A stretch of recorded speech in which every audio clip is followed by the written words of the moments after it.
I'm going to start off with a poem. Last Monday, the Cocoa Coffee Shop did an open mic with the Wisconsin Fellowship of Poets. And that's like, just Google Wisconsin Fellowship of Poets, go, that's a nice open mic. It was a great time. James was there, he's going to be reading tonight. At the end of the night, we came together, we were looking at the art on the walls, like we have wonderful art here tonight. And so we said, let's write a poem from it. Oh, there's it. You got yours? No, I'm still working on it. Okay, so I'm still working on mine, but I'm going to share it anyway. Okay, so it's about a boy, a scrawny boy, taking off his batter's helmet. What do you see when you think of that kid that plays ball? Perhaps not the scrawny kid, the one trying to give it their all. We want meritocracy, and I'm all for that, but shouldn't everybody get a turn at bat? Child is more than a prep to be an adult, to join in being American like it's a cult. Why not provide for all children that sly smile of belonging, of celebrating with style? The games of childhood is not for the elite. If you think back, it was the same for the games played on the street. It's not to show off, and it's not to teach them the feeling of defeat. The important thing is the heart within every athlete. Thank you. Are you ready? Oh, that reminds me, it was suggested last time that we go in order, like the tallest people go, and then we just slowly put the microphone down. But you're ready, we'll give it a shot. Okay, start. I got it. I can manage. Here, let's get a. I did stage crew for a long Let's time. get a mic too.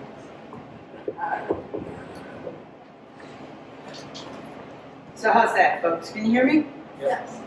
Yay! So I have two to read tonight out of the book. I have more than that in the book, but you'll have to buy a copy to find out. $5. $5, people. It's a good investment. There's a lot of really good stuff in here. So this first one, I wrote for my mom. She passed in 2011, and I was thinking about her maybe a year ago, and I decided it was time that I wrote a poem on her behalf. This is called Anne, 1935 to 2011. Only the dimmest memory remains in these aged, arthritic fingers of quicksilver needles trailing liquid streams of violet, vermilion, cobalt, verdigris through fields of night-hued cloth. Movements once sure as the rising sun, steady as spring rain on tin-clad roof, deft as flame nibbling at the heart of split oak, now reduced to feeble twitches. Each breath drawn more gently than the last, released with feathered whisper, then an agony of patience before the next inhalation. And still, her fingers grasped at the art which had fed her soul for decades.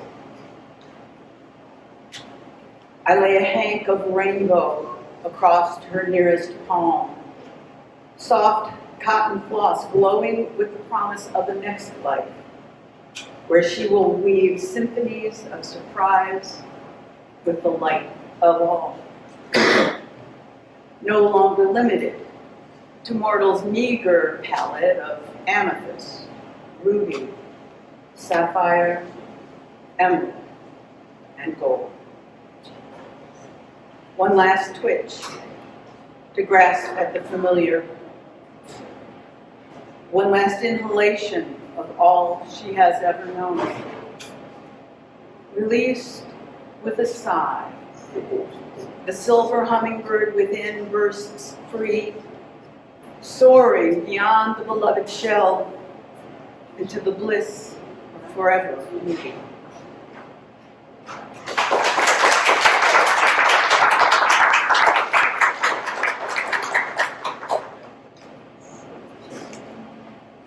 And I'll match you season for season, but my season's a little later, please, I hope God.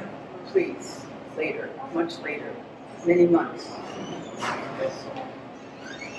So this one is called The Siren Song of the Snow Shoveler. In certain snowy lands, as the light of dawn glows pink, one is serenaded by the cheerful greeting of the shovel scraping across driveway and sidewalk, letting neighbors know the storm has passed for now. Unscented silence, broken scratch goes the shovel a grunt, and fluffy water heads skyward, adding to the thigh-high drifts away from footpath and drive. First one, then another, then 5 or 6 shovels sing their raggedy, jaggedy songs, call and response from opposite sides of yet unplowed streets. Scratch and pause. Speed and duration regulated by the strength and endurance of the shoveler and the density of the snow. In the distance, one upstart snowblower growls its presence, a basso continuo underlining the tenor chorus. Noses and earses and toeses pinken in the crisp, cold air. Cheeks bloom winter roses as sweat builds beneath layers of flannel and sweatshirt, coat and scarf, mittens and hat. Sometimes the wind kicks up and a toss in one direction, snow showers on a sudden gust, splashing into the face of the unsuspecting singer of the siren song of the snow shovel.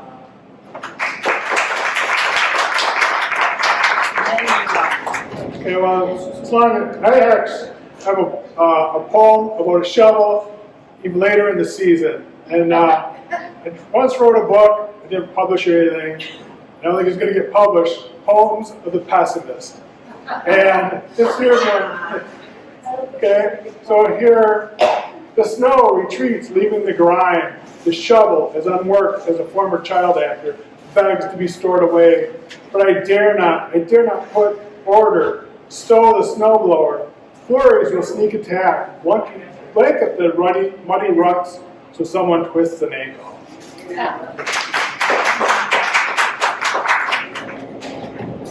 I just want to conclude with a works in progress. Just to showcase that writing is always about history and recording it. Even like Joyce's, where it's science fiction, but still it's a way of looking at spring of 2022.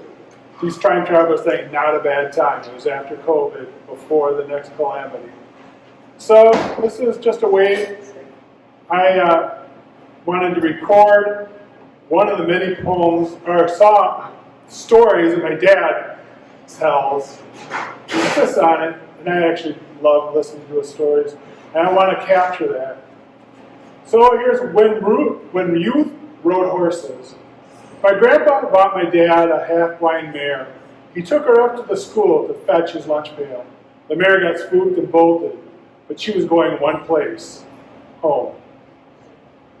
When my dad was 12, Grandpa tasked him with taming the rambunctious Shetland pony that was refusing to listen to the younger kids.